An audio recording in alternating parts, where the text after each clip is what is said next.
de embalagem pode agregar. Eu botei para gravar já, tá, André? Para a Ah, eu gente vi já ter aqui isso. essa Desculpa. mensagem.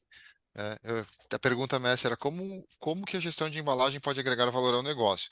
E aí a proposta de valor, que é o apelo competitivo, né? Eu destaquei do meu trabalho que eu levei, né? Que eu coloquei transformar a aquisição de joias em uma experiência deslumbrante ao cliente. Então é uma questão de exclusividade mesmo, né? O que eu pensei para trabalhar. E Legal. aí eu dividi em dois passos, né? Primeiro sendo a proposta, né, as propriedades, e aí passa por todas aquelas que a gente falou: proteção, contenção, manipulação, comunicação, quesitos legais e armazenagem. E aí depois eu repeti tudo isso de novo, levando ao lado do apelo competitivo do negócio. Cara, metodologicamente, perfeito. Não precisava fazer tão detalhado assim, mas fica mais claro ainda. Ótimo. Aos outros aí, Cristiano, Gabriele, quem estiver ouvindo depois essa aula gravada, então estamos gravando. Desculpa, eu acabei não avisando, porque ficou interessante gravar já para ficar no registro, né? Podem usar este modelo, mas não precisa ser assim, tá? Não tem que ser assim. Então, o Cristiano, você disse que botou em forma de texto. Também como está aí, né, o do André, né? Está em forma de texto, só que está colocado numa tabela, né? Quadro a quadro. Então, assim, gente, ó, o que importa é vocês responderem aos questionamentos. Quais são? É a pergunta mestre, que é como que a gestão de embalagens pode agregar valor ao negócio, e eu tinha direcionado para vocês o fracionamento da resposta a essa pergunta. Qual era o fracionamento? Justamente passando pelas propriedades que estão ali e o apelo competitivo. Como exatamente vocês vão fazer isso? Pode ser do jeito que o André está fazendo, pode ser de uma maneira contínua, não importa, tá? Isso aí eu vou valorizar toda a criatividade de formato. Oi, Charles, boa noite. Que vocês Boa noite, apresentarem. professor. Legal. Tá, gente? Então, assim, obrigado, André, pelo modelo. Fica bem categórico, mas vocês podem fazer do jeito. Eu estou aqui elogiando, porque daqui a pouco começa a inflacionar, né, André? Dizer, só do Ah, jeito que o não. André fez é que tá bom. Não, não é isso. Estou dizendo que o Dá que para o André pular a fez. apresentação de amanhã? Hã? Dá para pular a apresentação de amanhã? Então, gente, ó, ótimo. O exemplo que o André mostrou de estrutura está valendo. Não quer dizer que tenha que ser assim, mas fica bom. Fica bom no sentido de bater linha por linha. Se daqui a pouco até você mesmo, André, achar que ficou muito detalhado, podendo sintetizar mais, lembrar que o foco, né, da nossa disciplina, como é uma MBA, é mercado. Então, vocês vão amanhã apresentar como se eu fosse, para mim, né, como se eu fosse um investidor, como se eu fosse o CEO da empresa, alguém que precisa comprar a ideia que vocês estão vendendo, né, que estão querendo convencer. Então, o formato da apresentação é da criatividade executiva de vocês. Eu não vou amarrar isso. A única coisa que eu amarrei foram os problemas, né, os questionamentos que vocês deverão responder. Então, na verdade, hoje, gente, hoje eu vou dedicar o tempo, não vou dar mais atividade para vocês terem que ainda pesquisar, ainda produzir, tá? Então, considerando que vocês já produziram bastante, na minha avaliação, não sei se para vocês foi moleza, mas na minha avaliação, a gente construiu bastante o conteúdo, né? Bastante competência. Então, eu vou deixar para hoje, para a gente sanar esse tipo de dúvida, para que amanhã vocês possam fazer uma melhor apresentação. Tá bem? Ok, Professor, perfeito. Diga, eu Charles. quase finalizei, ainda tem uns detalhezinhos, né? Eu ainda estou com aquele impasse lá, amanhã de manhã é obra. Eu queria ver com você, até uma das questões, até você já acabou de responder, né? Se haveria mais conteúdo para incluir na apresentação, né?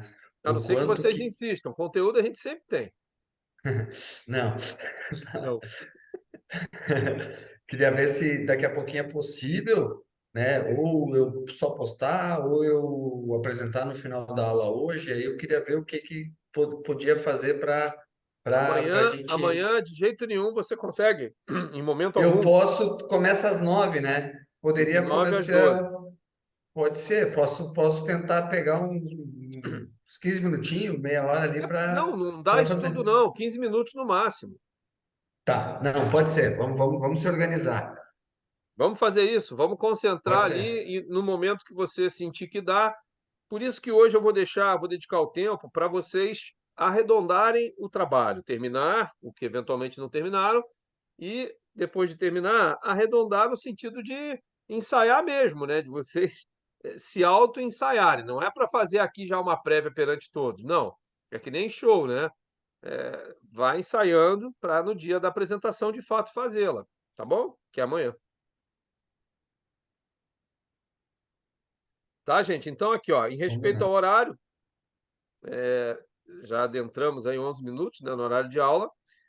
Então, para hoje, a gente já venceu as competências, então eu dedico o tempo de hoje para que a gente possa justamente fazer o que eu acabei de falar, que é terminar, quem não terminou, eventualmente, e depois de terminar, dar uma refinada na questão da apresentação e tal.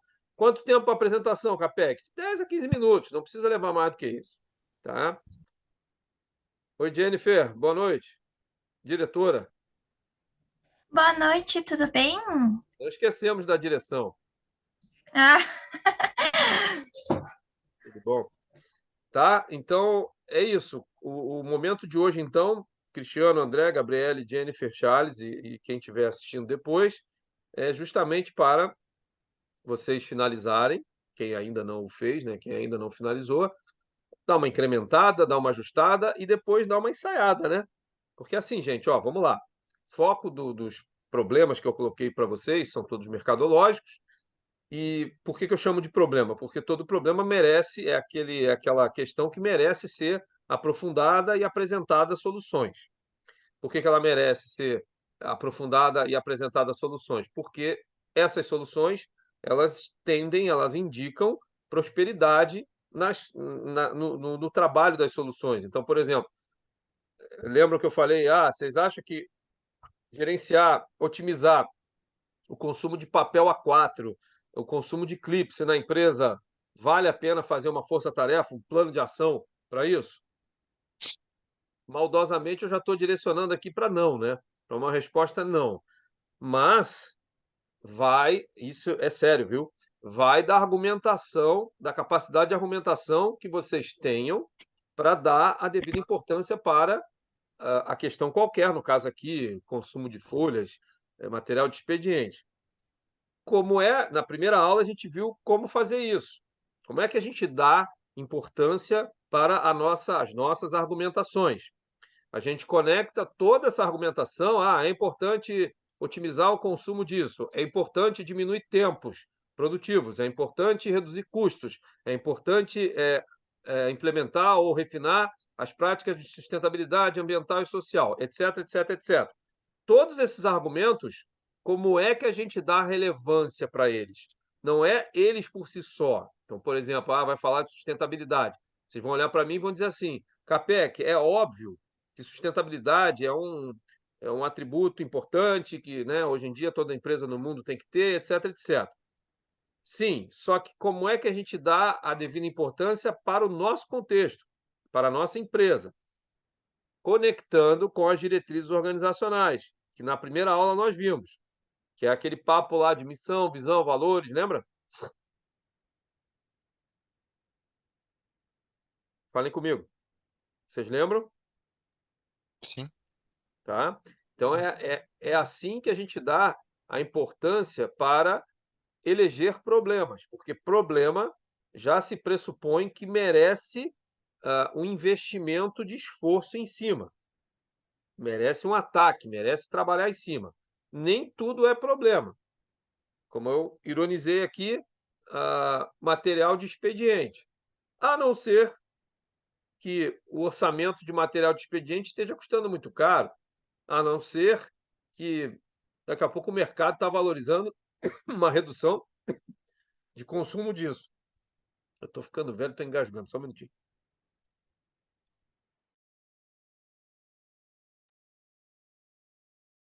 Desculpe. Tá bem? Então, hoje, então, o momento é para vocês terminarem, quem não terminou, depois de terminar, ou quem já terminou, refinar no sentido de arredondar e tal, e ensaiar para a apresentação. Por quê?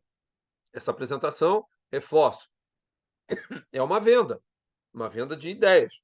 Vocês têm que convencer o mercado, os stakeholders, que vão estar aqui representados por mim, né? Pedagogicamente, né? Falando. Mas eu vou estar na postura de, de mercado, quer seja de chefe da empresa, dono, sei lá, CEO, quer seja de cliente, quer seja de fornecedor, avaliando a riqueza, né, das propostas de vocês. Tenham em mente, gente, que não se trata, prestem bem atenção nisso, tá? Que isso aí é uma coisa que a gente perde muito tempo com isso, desnecessário. Não se trata, os investimentos intelectuais que vocês já fizeram e vão hoje terminar, para amanhã apresentar, não coloquem numa questão de será que está certo, será que está errado? Não façam assim, não coloquem nessa dicotomia. Aí vocês vão me olhar e dizer assim, tá, mas eu não corro o risco de estar apresentando alguma coisa errada? Claro que corremos sempre, né? Mas é, como o nome já diz, e a gente já viu inclusive risco, né? Risco é uma incerteza mensurável. Então, eu tenho certeza que a, a mensuralidade do risco de vocês falarem algo assim totalmente fora, a probabilidade, né, de vocês falarem algo totalmente fora, por exemplo, pegando agora por último as embalagens. A pergunta mestra é como que as embalagens podem agregar valor ao meu negócio? Eu acredito, vou chutar. Boa noite, Jefferson, tudo bom? Boa Eu, noite, tudo certo. maravilha. Eu acredito que ninguém vai me dizer assim, as embalagens são muito boas porque agrega valor ao nosso negócio, porque quando chove a gente pode abrir, botar no chão e evita molhar e derrapar. Dá para fazer isso, não dá? Na prática, a gente às vezes não faz isso. A gente pega umas embalagens lá e bota no chão na frente, assim, de quem atende público, ou mesmo que não atenda público para não fazer lama, para não escorregar. Não fazem isso, não? Ninguém faz isso? Embalagem de papelão? As caixas, sim. É, papelão, é. Abre a caixa e deixa ali. Pois é. Então, eu estou dando um exemplo aqui, forçando a barra, de coisa que a gente sabe que dá para fazer, mas tenho certeza que vocês não vão me apresentar essa utilidade, né, das embalagens de papelão como uma resposta para como que as embalagens podem agregar valor ao meu negócio. Eu tenho certeza que vocês não vão fazer isso. Então, não se preocupem quanto a certo ou errado. Eu tenho certeza, pelo que eu já conheci de vocês, que vocês vão direcionar para uma linha de argumentação que tenha valor. Ou seja, o que que eu quero dizer? O que que importa? Dediquem-se a conectar toda e qualquer argumentação que eu acabei de dizer, ter certeza que vocês vão bem direcionar, para a aula 1, ou seja, para as diretrizes organizacionais. Porque, gente, qual é a validade de se ter missão, visão, valores, todo aquele conjunto, né, de diretrizes organizacionais?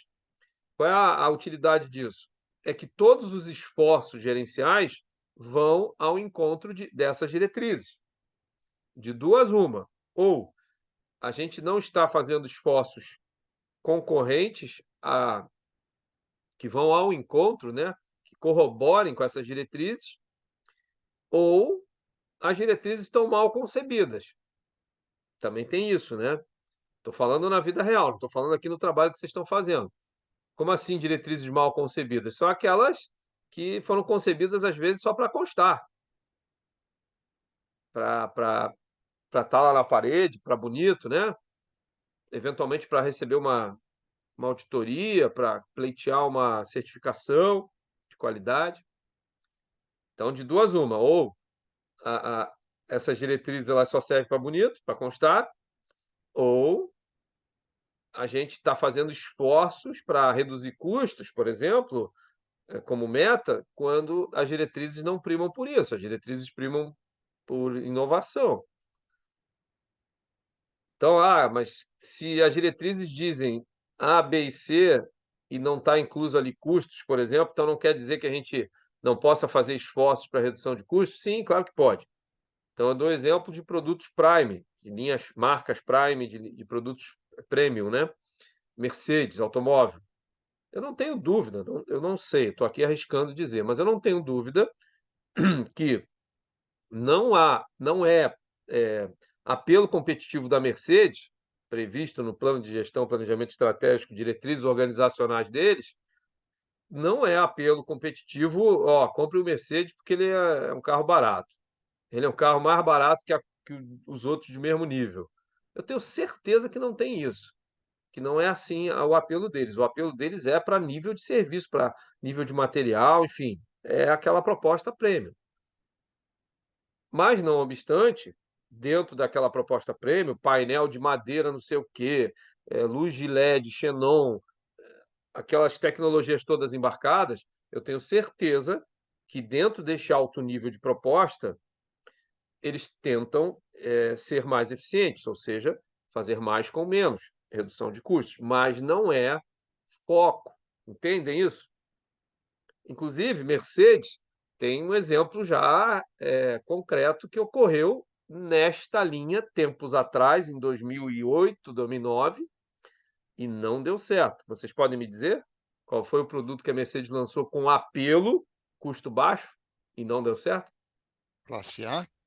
Exatamente, o carro classe A, que era um compacto, né, da Mercedes. Eu não estou aqui avaliando se o carro era ruim ou não, porque eu não tive, mas não deu certo. E provavelmente não deu certo porque a identidade da marca Mercedes-Benz, né? Hoje é Chrysler, Mercedes-Benz, ou Mercedes-Benz Chrysler, eu não sei quem vem primeiro, não é esse, não é custos, né? Não é a missão, visão, valores, todo aquele conjunto, né? Para o mercado que comunica, não é nessa linha.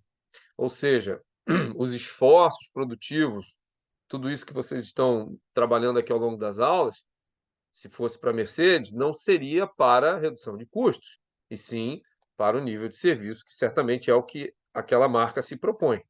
Beleza, gente? Entenderam aí a ideia?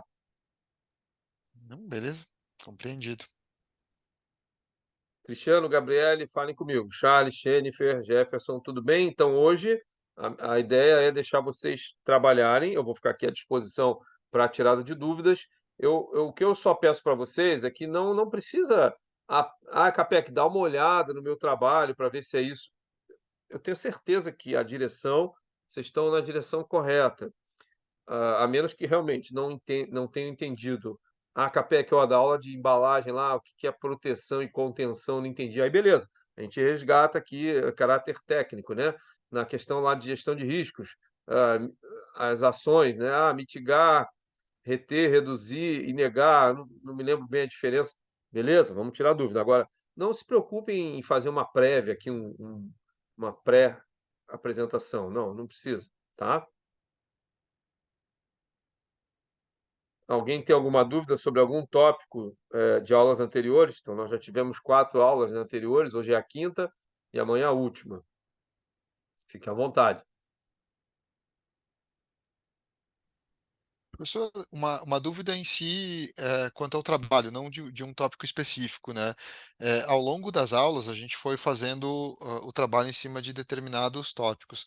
E em algumas partes, em algumas aulas eu considerei um tipo de negócio, em outras aulas outro tipo de negócio. Eu não mantive sempre o mesmo negócio, nos exemplos que a gente foi trabalhando. Isso não tem problema. Ou deveria ter mantido sempre o mesmo negócio desde a primeira atividade. Pedagogicamente não tem problema, mas na vida você vai ter que fazer isso, né? Não, óbvio, justamente para exercitar pontos de vista diferentes, diretrizes organizacionais diferentes que eu mudei. Por exemplo, na minha primeira parte eu usei um apelo de volume, lá depois eu mudei para um negócio de exclusividade, justamente para ir exercitando conceitos, vendo pontos de vista diferentes.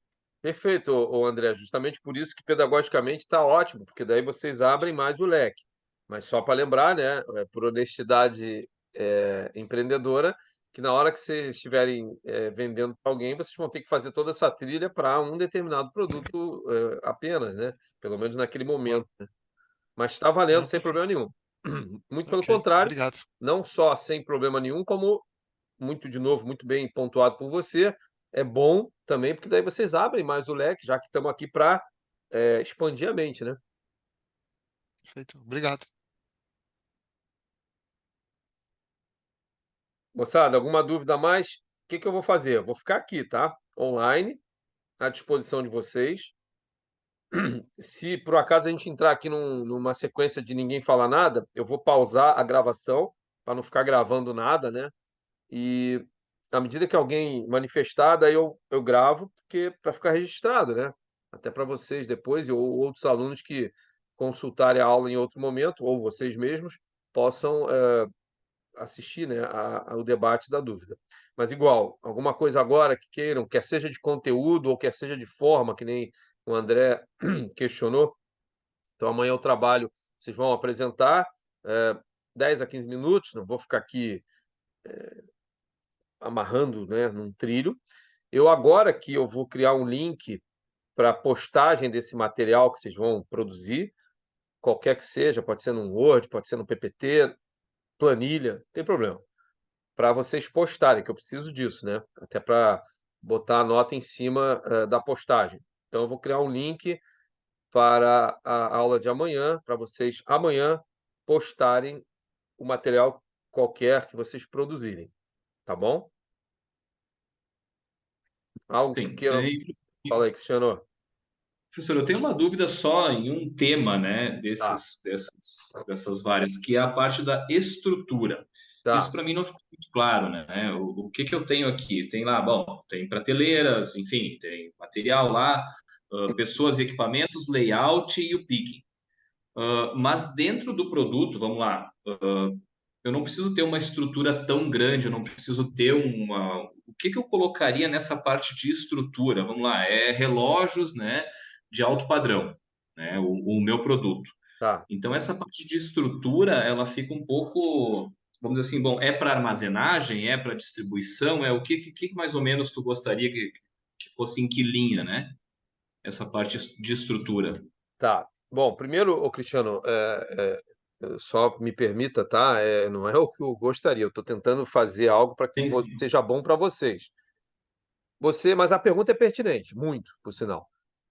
Vocês podem raciocinar tanto com linha de frente, que é o que me parece mais que você está levando, né? Linha de frente de atendimento, como de bastidor, Isso. ou as duas, tanto faz. Porque todo tipo de produto ele é negociado em algum momento numa linha de frente, quer seja física ou virtual, e sempre também tem um bastidor físico, né? Ou virtual também, mas vai ter os dois.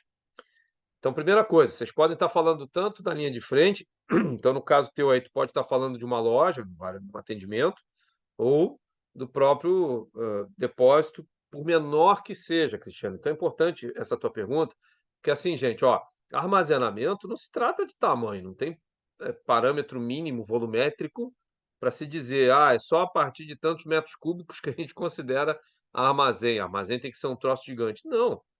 A casa da gente, onde nós guardamos nossos mantimentos, lá no armário, é um armazém.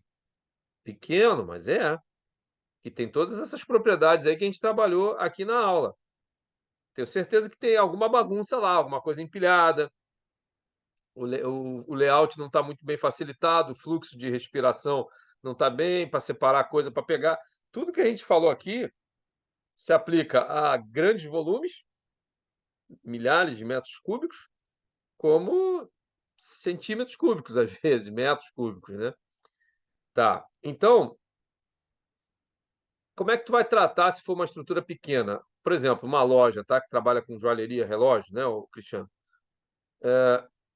Ela tem ali as prateleiras pequenas, que tem o layout, que tem todos esses tópicos que você falou aí, que tem o picking, que tem uma lógica de separação. Então, não importa a dimensão, né? Maior ou menor, no caso, parece ser o seu, né? Tá bom? Não, tranquilo, é só para mim ter, então, até eu vou dar uma modificada, vou ir mais longe um pouco, vai ter robô para separação, vai ter pedido virtual, enfim, eu vou fazer alguma coisa aqui. Sobre robô, eu não me lembro se eu falei para vocês de armazéns verticais com robô. Falei? Não lembro, acho que não. Então eu sugiro, eu vou dar um nome aqui de uma marca para vocês terem como ponta de lança, Águia System. Então coloquem lá, dê uma busca aí, quem quiser, é claro. Armazéns verticais da Águia System, tá? É empresa, né? O que é o armazém vertical? É um armazém, umas prateleiras que são acessadas por braços mecânicos, robôs, né, que a gente chama, por braços mecânicos, tá? Normalmente, produtos que são utilizados, que são clientes, né, desse tipo, são usuários desse tipo de estrutura, são produtos pequenos, e frágeis. Então, vidrarias, remédios, talvez até joias, eu nunca vi, né? Mas preenche, né, a mesmo quesito de propriedade, né, de ser pequeno, de ser frágil, né? Então dá uma olhada, porque daqui a pouco, quando se trata de muita diversidade, esse tipo de estrutura que é cara, ela vale a pena porque são itens caros também, né? Então, um controle bem feito, com uma diversidade grande para se trabalhar, esse tipo de estrutura às vezes é válida, tá? Então, armazéns verticais, dê uma olhada na empresa Águia System, que é uma empresa grande que eu sei que trabalha com isso, soluções em armazenamento vertical, tá bom? Sugestão só, gente. Beleza, então. Obrigado, professor. Legal. Quem mais? Alguma dúvida que queiram agora aproveitar? Professor, Sim, eu senhor. eu vou seguir uma lógica aqui da empresa, tá? De um dos produtos, a gente está falando em fugir um pouco do, como é que eu posso dizer, do embalagens, de pecinhas, de peças menores. Eu vou para peça de obra, eu vou para peças produzidas de concreto aqui, como que a gente armazena, como que a gente está pensando em logística, em armazenagem, em movimentação dessas peças, até por questões de entrega em cliente. Então, eu vou pegar um caso que a gente está tentando avaliar, né, internamente aqui para a gente mudar, né, o modelo hoje, né? Então, tem alguns investimentos que estão sendo vistos aí. Eu vou aproveitar toda a teoria, né, aprendida nesses encontros, e tentar levar para uma realidade, né, poderia ser possível para o tipo de produto que a gente trabalha aqui. Então, todo uma Tá ótimo. viajar, Quer dar um toda uma... exemplo? Não sei. Vamos deixar para amanhã. Amanhã eu Tá, apresento tá. aí já, Tá cara. bom, tá ótimo. Mas tá valendo. Mas como eu comentei, né? Não vai, por exemplo, embalagem. São peças de concreto, né? Não vai ter embalagem, mas vai ter um modelo de armazenamento, modelo de movimentação, né? Então, ela vai faltar algumas das componentes que a gente estudou, mas eu estou trazendo para a realidade do dia a dia onde a gente trabalha aqui. É essa a validade do nosso trabalho aqui, gente. É trazer para a realidade de vocês. Nem para todos, que nem o Cristiano agora muito bem colocou, nem para todos a lógica é a mesma, né? Aquela coisa superdimensionada. Para ti, então, por exemplo, não, as embalagens já ficam um pouco mais precarizados, né? A lógica comum, né, de embalagem, né? Mas alguma coisa sempre é útil. Legal. Então, Deixa eu só fazer uma pergunta para você, Charles. Por um acaso, vocês trabalham com estruturas longarinadas, tipo vigas, colunas muito grandes, assim, que nem de ponte? a gente faz pontes, a gente trabalha com vãos de Tá, 32 metros, né? Então, ótimo, ótimo. Deixa eu tem... fazer uma pergunta. Vocês moldam os vãos no seu site ou lá na obra? Hoje a gente está fazendo até 32 metros de vão dentro do site. E nunca Faz pensaram em fazer carré. na obra, lá no ponto? Já tem estudo sobre isso aí também. A gente já fez no passado. Aham. E sempre é estudo, todos os anos, quando a gente faz aí, nesses últimos 3 que eu estou aí, que é feito o planejamento, né? Cada vez que a gente procura, né, aumentar o tamanho dos vãos aí, existe sempre a ideia de fazer em loco, de Por que produzir que eu em estou te loco. provocando essa pergunta? Porque existe um conceito que não é de obra, obviamente, que é de estratégia de operações, é no nível operacional, chamado. Consegue ler ali o que eu joguei no chat? Post, sumiu, peraí. Postpone, Postponement. postponement. Alguém sabe o que que significa isso em inglês? Postponement. Postponement é adiar, tá? Postergar. No caso da nossa operação aqui, da estratégia de operações, seria, eu vou escrever aqui, inclusive, ó, adiar a, entre aspas, imobilização do bem final. Então, olha ali, ó. Então, postponement, friamente traduzindo, é adiamento, tá?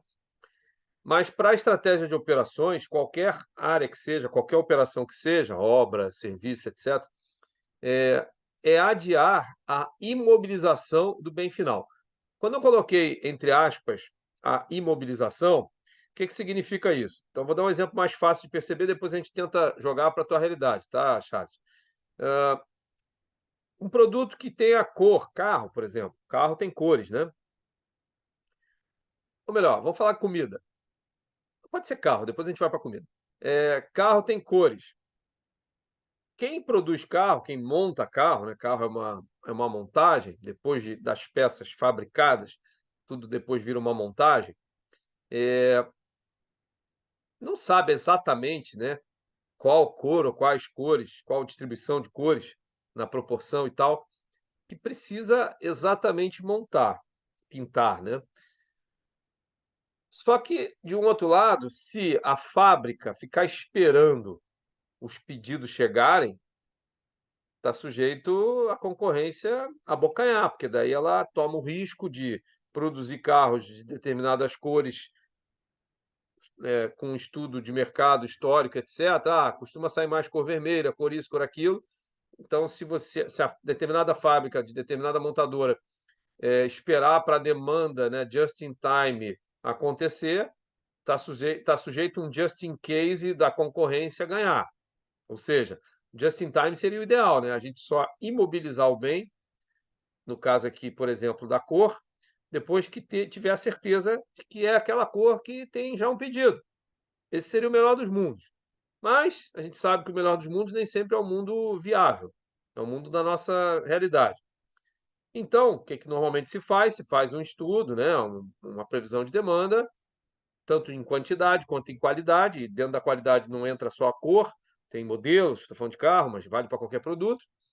E aí se toma o risco de imobilizar o bem. Então, o que é imobilizar o bem? O bem, o carro depois de pintado, não tem como voltar atrás. Não tem como ir, peraí, pintamos muitos carros de uma cor tal, mas o mercado agora resolveu pedir outra cor, vamos despintar ou pintar em cima. Não existe isso.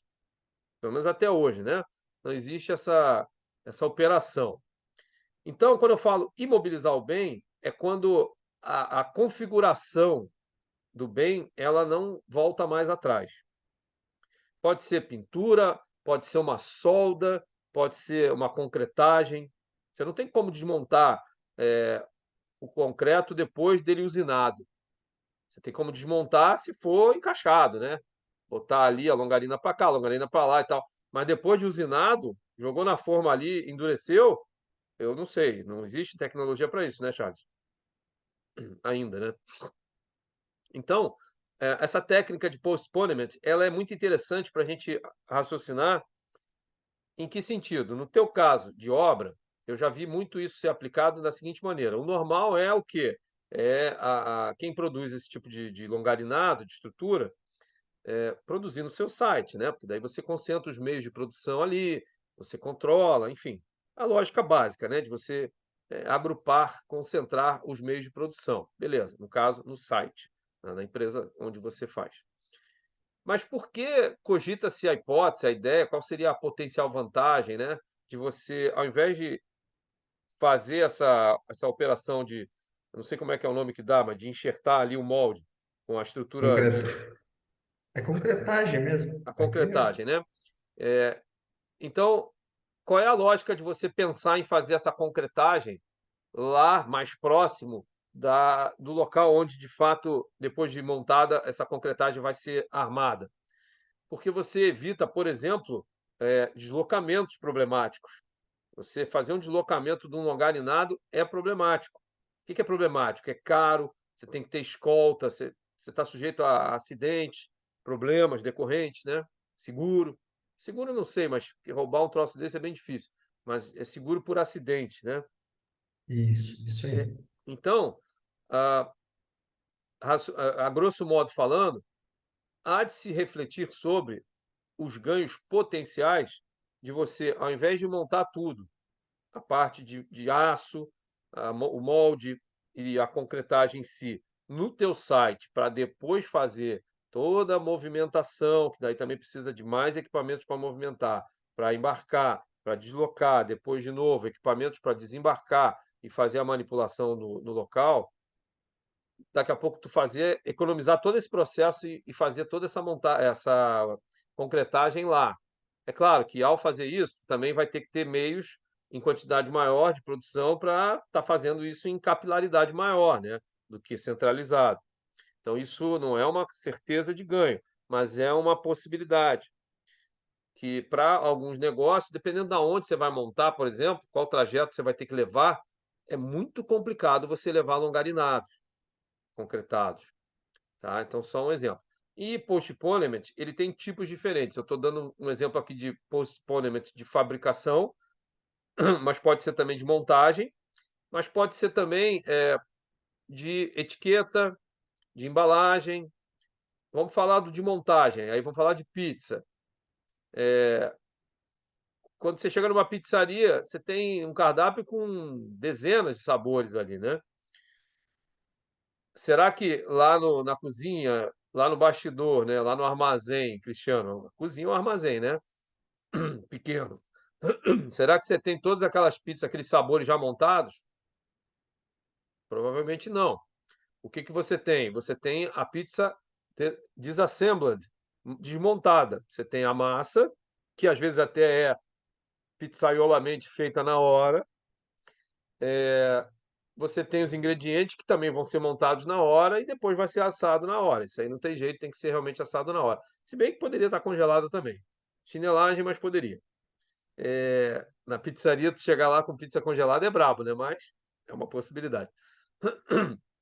Então, isso também é uma forma de postponementizar, estou eu aqui aportuguesando, né, a palavra inglesa.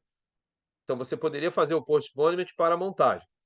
Para a fabricação ainda, um exemplo clássico também que ocorre bastante, que já é de muito tempo, quem trabalha com produtos químicos, tintas. Quem já foi comprar tinta, na hora você diz qual é a tinta e na hora há a mistura. Então, os varejos de tinta fazem a mistura na hora. Eu não sei se todos fazem isso, mas a maioria, pelo menos que eu já comprei, já fiz bastante obra, tem aquela, parece uma máquina de lavar. Você bota dentro, fecha a tampa e aquele troço começa a bater e é tudo computadorizado. Tanto que quando você pega aquela carta de cores, você fica assim, meu Deus do céu, será que tem tanta tinta assim em estoque? Tanto tipo, né, de tinta assim em estoque? Porque tu olha aquelas cores, tu não consegue nem discernir direito a diferença de uma tonalidade para outra. Mas tem, claro. Obviamente, não há aquilo tudo já pronto no estoque. Há as cores base, branco, preto, sei lá quais são as cores base, né? Mas tu tem as cores base que, a depender da pigmentação que tu escolher, vai ser dosada na hora e batida, montada na hora. Ou seja, isso é uma forma de postponementizar. Qual é o ganho? O ganho é que você pode oferecer um portfólio bem maior e não ter um custo de armazenamento tão grande assim. Sacaram? Mas isso aí é só um insight que, ao conversar com o Charles agora, me veio. Beleza, Charles, é isso aí? Tá bom. Quem mais, gente? Alguma dúvida que queiram compartilhar? Cristiano, Charles e André já falaram alguma coisa? Gabriel, tudo bem? Tudo. Eu tô focando mais nessa questão do armazenamento que eu tinha, chupei bala que não anotei nada. Chupei Então bala, eu tô então eu tô pensando e desenrolando isso, mas a princípio com a anotação aqui do André, muito show, por sinal, bem detalhada, eu tô conseguindo me virar. André, vende aí, André. Começa a fazer negócio. Ah, André, te puxou, hein? Não, vamos lá, vamos lá. Tô Vamos tentando negociar. aprender, né? Salim, André, Bosco, negocia tudo. Ó. Professor, É. nada que umas Coca-Cola não resolvam, né? Logo Coca-Cola. Pois é. Tá bom. É, Tá bom, brincadeira. Gabriele. Dona Jennifer, diretora, como é que tá aí? Tudo bem? Oi, tudo bem? Eu tô só revisando aqui e logo depois também vou começar a ensaiar ali pra Tá. apresentação. Por hora não tem dúvida nenhuma. Por hora não. Tá bom. Jefferson, tudo bem? Tudo certo, professor. A princípio, eu vou focar também no produto que já tem na empresa. Vou tentar, dentro no cenário, mostrar a realidade, alguns comparativos relacionado com o que foi apresentado, né, do que possibilidades, e tentar trazer, assim, uma visão ali meio que casando as situações aí. Tá Mas bem. tá tranquilo. Então tá, moçada, eu vou dar uma pausa então na gravação aqui. À medida que alguém se manifestar, eu vou fechar minha janela, vou ficar com o meu ouvido aqui atento e quando alguém se manifestar alguma coisa, eu retomo tudo, gravo tudo para a gente registrar, tá bem? Professor, então só antes da pausa, deixa eu só tirar mais uma dúvida, Ah, toda aproveitando hora, fiquem à vontade, vamos lá. vosso conhecimento aí. Eu estou trabalhando naquela questão das vantagens competitivas, estou revisando aqui, né? Tá, Sei que o trabalho, ele era a gente explorar pelo menos um dos aspectos do vírus, né? Que é valor, raridade e a questão de initabilidade, né? Me enrolei tudo para pronunciar, e a questão de não substituição ou como isso é explorado na organização, né? tá. Tá. Aí beleza, explicar ali, tudo bem, tranquilo. Eu estava só a fim de praticar, eu estava olhando um pouquinho mais esse modelo do vírus e ele acaba tendo alguns cruzamentos, né? Então, por exemplo, quando você cruza ali, se você faz a avaliação, pô, seu produto é valioso, sim ou não? Se não, você tem uma desvantagem. E aí você vai cruzando, ele é valioso, sim, mas ele não é raro, você tem uma paridade, né? É, explica um pouquinho melhor essa relação de como é que você constrói essa análise do vírus. O VRIO, Vril, VRIO, isso. valor, raridade, inimitabilidade e organização, no caso de não substituição, que daí entra em cena Isso. todos os recursos organizacionais. Esse nome VRIO, antigamente era VRIM, né? Era N no final, era não substitutibilidade. E aí alguém evoluiu o conceito para organization, no sentido de manter a ideia de não substituir, mas utilizando os recursos todos organizacionais. Mas vamos lá. Primeiro vamos repassar, vamos aproveitar que o André fez a pergunta e repassar as letras, cada qual por cada qual. Então, V de valor, o André já muito bem já explicou, né? R, raridade, I, inimitabilidade, O, organization, no sentido de não substituição. O que significa cada qual na prática? Então, esse é um modelo que sugere que se você conseguir atender essas quatro premissas, né, de valor, raridade, inimitabilidade e organização, você se torna muito competitivo. Beleza. Agora, não necessariamente você consegue, né, eh, obter, extrair ao máximo essas competências de todas essas quatro vertentes. Então, eventualmente, você pode ter um produto valorizado no mercado, e valor não é dinheiro, tá? Não é custo, é valor no sentido de cobiça das pessoas quererem, do consumidor, né? Querer. Você pode ter o quesito valor, a premissa valor em alta, então o teu produto é valorizado no mercado, a sua solução é valorizada no mercado, mas ela não é tão rara. Ou ela pode também ser rara, mas ela pode ser imitável. Então ela pode ter ou não os critérios. Eles não são sine qua non, puxando do latim aqui. Eles não são sem o qual um ou outro não tem. Então você pode ter um ou outro. O ideal, o melhor dos mundos, é que a gente tenha todos, ou seja, que a nossa produção, que a nossa empresa, que os nossos produtos, que as nossas soluções, elas tenham valor perante o mercado, elas sejam raras, que daí elas se tornam mais exclusivas, elas sejam inimitáveis, que daí a gente está sempre à vanguarda da inovação. E aí eu vou falar alguns exemplos aqui de estratégias para se trabalhar com isso. E mesmo ela tendo valor, mesmo ela sendo rara, mesmo ela sendo inimitável, ela poderia ser substituída. Vou começar por esse último. Qual foi o produto que assumiu em propaganda que não é uma Coca-Cola, mas pode ser.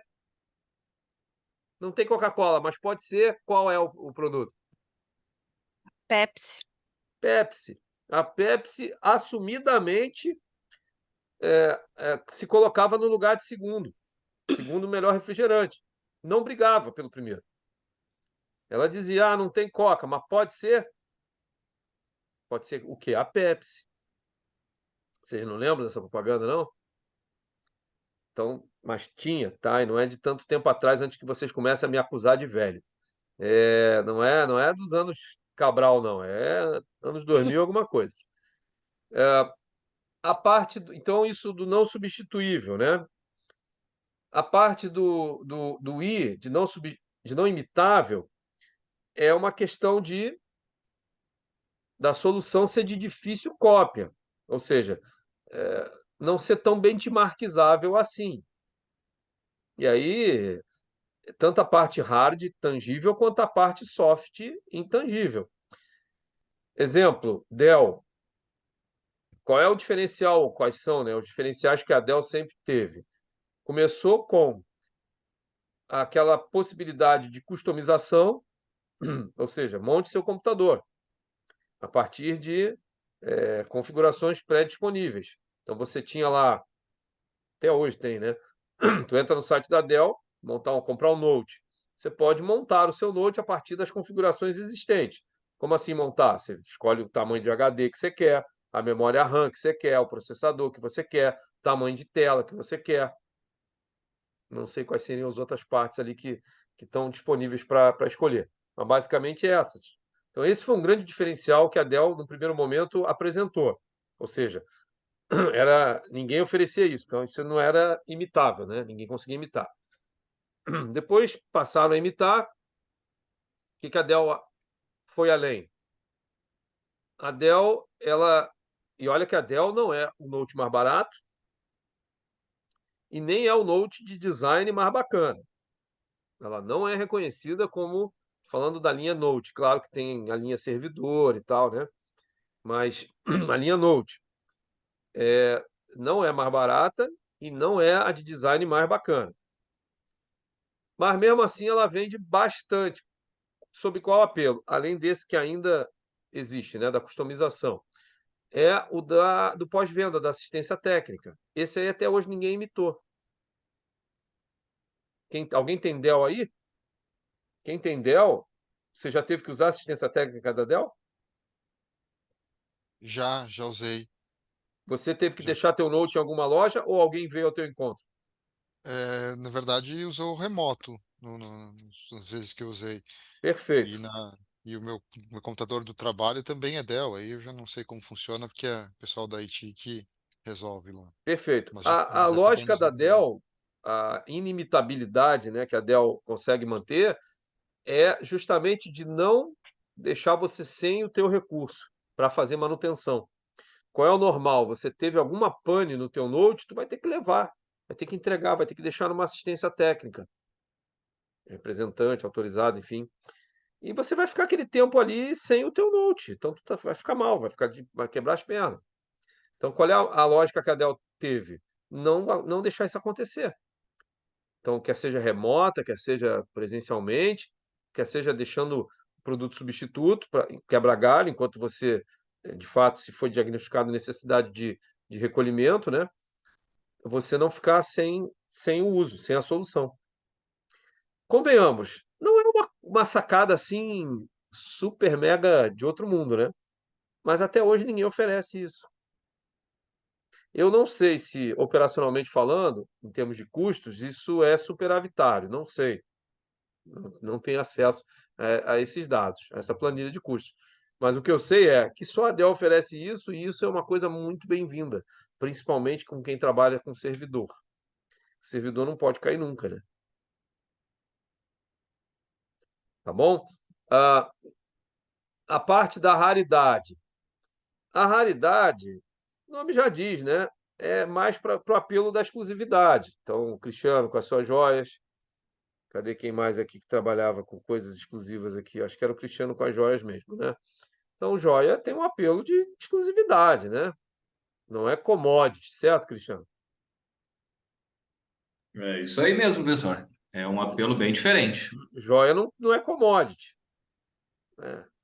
Então, é Isso mais aí, ou até menos o nessa valor linha.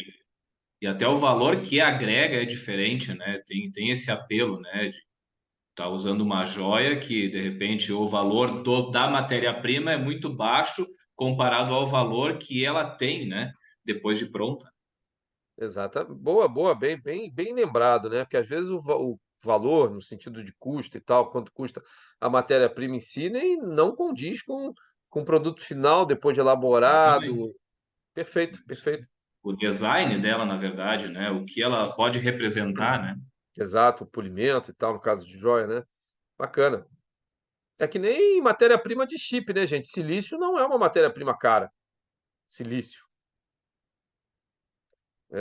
Mas, depois de laminado, encapsulado, que também não é um troço assim do outro mundo, pô, olha o valor que agrega. Tudo bem que o processo de encapsulamento não é uma coisa tão simples, mas não é, a matéria-prima não é cara. Então, a questão da raridade é mais para esse apelo mesmo da exclusividade. E a exclusividade, embora o nome sugira uma dicotomia, né, ter ou não ter, exclusividade não é necessariamente absoluta, né? Então, falando em roupas, vai. Uma coisa é aquelas roupas de loja de departamentos, né? De calçadão, são todas iguais. Outra coisa é aquela lógica de roupa mais exclusiva, que pode ser que tenha uma que outra marca que tenha parecida semelhança de recorte, de tom, enfim. Então não é exclusiva 100% somente, né, o conceito. E a questão do valor é o quanto aquilo ali representa, que daí vai ao encontro disso que o Cristiano acabou de falar. Valor não é sinônimo de custo, de preço. Valor às vezes é incomensurável. É sem como, não tem como você mensurar. É uma peça única, um produto único, e não condiz com o custo dele. Coisas antigas, vintage, né? Produtos vintage, antigos, relíquias, não tem preço. Obras de arte, aí são itens de difícil avaliação, mas que têm um valor incomensurável. Pô, pega uma obra de arte, como é que você explica milhões de dólares num quadro caindo aos pedaços? Estou zoando aqui com os quadros, mas de séculos. E curiosamente, se vocês tiverem a curiosidade um dia que passarem por algum tipo de apresentação desses autores, né? Monet, o próprio o da Mona Lisa lá, o Da Vinci, né? Da Vinci? É Da Vinci. Isso, Da Vinci. Para arte eu sou terrível. Picasso, enfim, eu não estou falando só de pinturas, mas até para música e tal.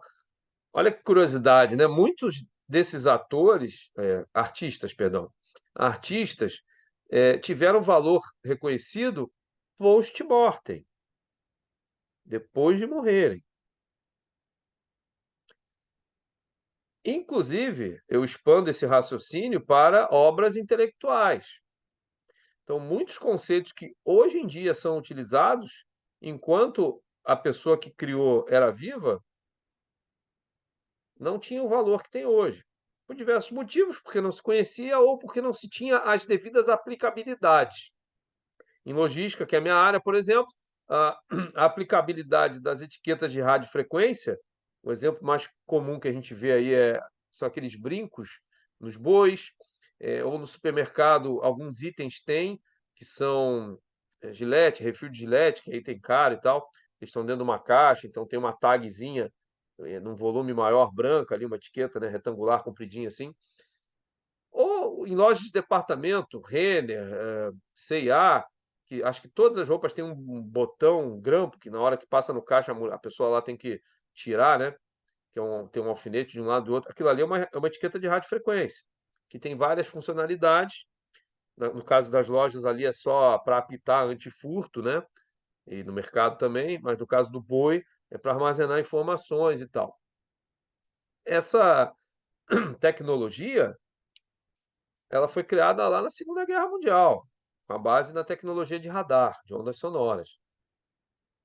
Mas a utilidade nesse molde foi coisa dos anos 90, 2000 para cá. E ainda é muito cara, ou seja, ainda não tem uma escala global tamanha que permita assim a disseminação, o uso mais amplo. Então, o valor é o que representa. Isso aí, às vezes, é muito trabalhado pelo tal departamento de marketing, né? Às vezes a gente compra produtos só para ter aquela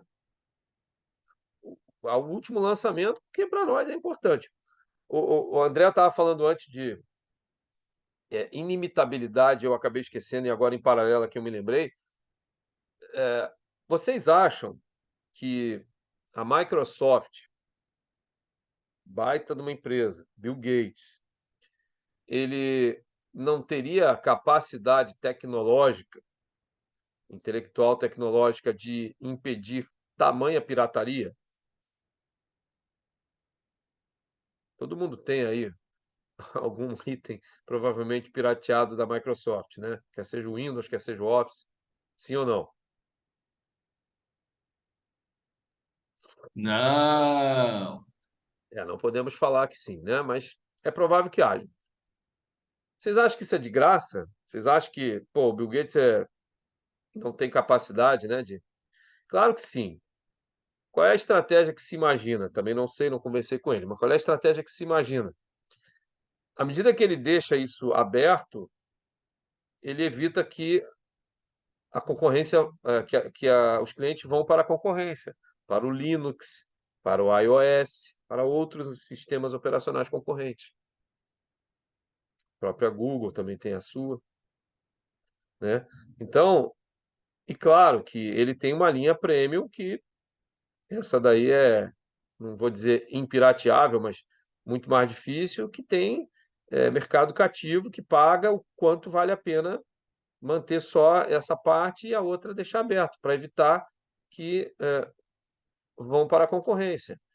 Não sei vocês, mas alguém já usou Linux aqui na vida? Ambiente, sistema operacional Linux, Ubuntu, etc. LibreOffice.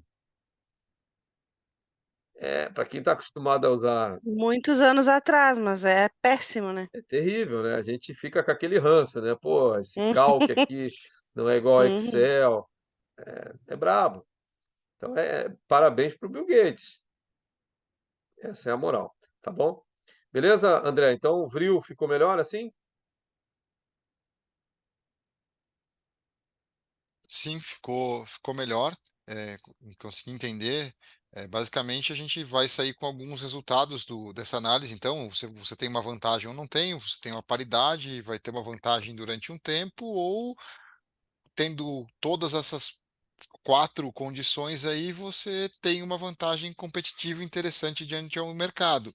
Basicamente, essa é a conclusão que você consegue chegar realizando essa análise, né?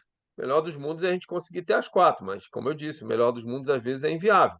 É inviável quer seja por uma questão de investimento, ou inviável às vezes por uma questão de capacidade mesmo, de conceber propriedades que ofereçam raridade, de conceber soluções que sejam inimitáveis. Então, é o Sim, melhor dos mundos que nem sempre é viável. perfeito. Obrigado. Mas com certeza, ter um e não ter outro não anula, não é um jogo de soma zero, não. Ok. Assim como outros modelos de competitividade, tá, gente?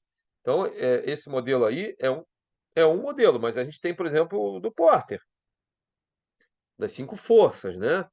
Que é outro modelo, que também pode ser incorporado em alguma medida. Eu, honestamente, sou fã de um eterno pool, de um eterno conjunto adaptável, porque a nossa realidade é sempre, eu vou usar um termo aqui do fundo do baú, é sempre idiosincrática, de idiosincrasia, que é única. A nossa realidade ela é única. Então, assumir que determinado modelo de competitividade ofereça soluções únicas também não acho legal. acho que a gente pode se aproveitar de parte de um modelo, no caso aí do Vril, do Jay Barney, parte de outro modelo do Michael Porter, parte de outro modelo do Henry Mintzberg, que tem um livro muito bom que trata disso, chamado Safari de Estratégias.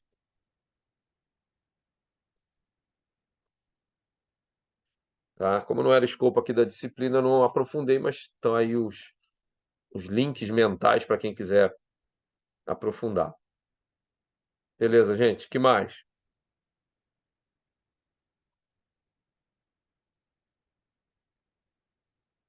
Tá. Então eu vou ficar aqui, vou tirar só minha cara feia aqui para não assustar vocês, e vou ficar aqui de ouvido atento para se alguém quiser, tá bom? Até o último aluno estar online, tá certo? Caso vocês entendam que não precisa estar mais online, ok? Não precisa esperar nada. Boa noite, até amanhã. Daí amanhã, 9 horas, a gente já começa. Eu vou pedir a compreensão de todos que permitam aí que o André comece, que ele está com dificuldade de horário. Se alguém também tiver, se manifeste, que amanhã a gente adequa. Fiquem tranquilos, vai ser tudo resolvido. Vou criar agora aqui, enquanto eu tiver apagada a minha tela, né? O link para postagem para amanhã. E bom trabalho, tá? Caso haja dúvida, me chame. Caso não haja, bom trabalho.